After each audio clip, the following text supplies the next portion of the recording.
அந்த ஊசி கூட அந்த வானத்துக்கு மேலே வந்துருச்சு அப்படின்னு சொன்னால் கீழே போடும் பொழுது இந்த கிராவிட்டி ஃபோர்ஸில் வேகம் அதிகமாயிடும்.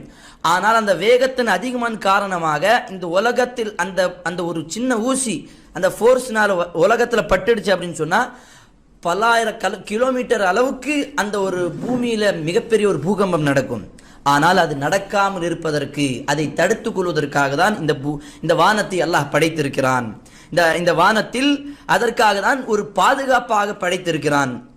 இது தியரியாக நாங்கள் பேசலாம். ஆனால் வானத்தில் எந்த விதமான ஒரு ஆபத்து இந்த உலகத்தை முழுமையாக அழித்து விண்டது அப்படின்னு எந்த விதமான நாம் சம்பவத்தையும் கேள்விப்பட முடியாது. ஏன் என்று சொன்னால் இந்த வானத்தை இறைவன் ஒரு பாதுகாப்பாக படைத்திருக்கின்றான். இது எதற்காக இறைவன் சொல்லுகின்றான் என்று சொன்னால், இதையெல்லாம் சொல்லிவிட்டு இதையெல்லாம் படைத்தவன் யாராக இருக்க முடியும்? அல்லாஹ் அதையும் நமக்கு கற்றுக் கொடுக்கின்றான். அல்லதி ஜஅல லக்குமுல் அர்த ஃபிராஷன் வஸ்ஸமாஅ பினாஅன். இந்த வானத்தை உங்களுக்கு ஒரு சீல் போல, ஒரு ரூஃப் போல உங்களுக்கு ஆக்கி வச்சிருக்கிறான். இதை உண்மைப்படுத்துகின்ற பல விஞ்ஞானிகள் இருக்கிறார்கள்.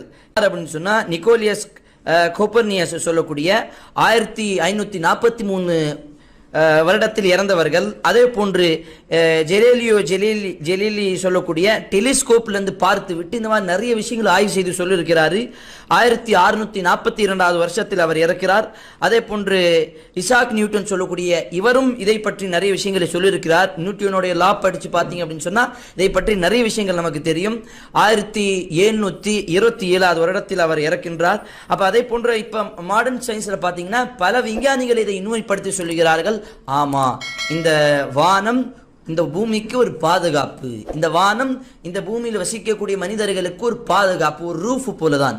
ஆனால் அந்த ரூஃபும் எப்படி இருக்கிறது? இன்னொரு வசனத்தில் நாங்கள் படிக்கும் பொழுது நமக்கு தெரியும், எந்த விதமான தூண் இல்லாமல் அந்த அல்லாஹ் அதை படைத்திருக்கிறான். அப்ப எப்படி பிரம்மாண்டமாக இவ்வளவு படைப்பு படைத்த. Exactly right now that you're sitting in your room, millions of meteorites of varying sizes keep falling from the space towards our planet. And yet you live in peace and nothing happens to you. It is because the atmosphere surrounding the Earth, despite of its transparent structure, puts up a bold front against this meteorite bombardment like a steel shield, just to facilitate the condition for the continuation of life on Earth. A prominent example of this bombardment that we can witness with our naked eyes is the moon surface.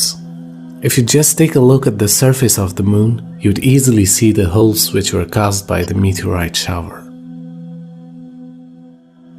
The atmosphere is a set of gaseous layers with a height of approximately 10,000 kilometers.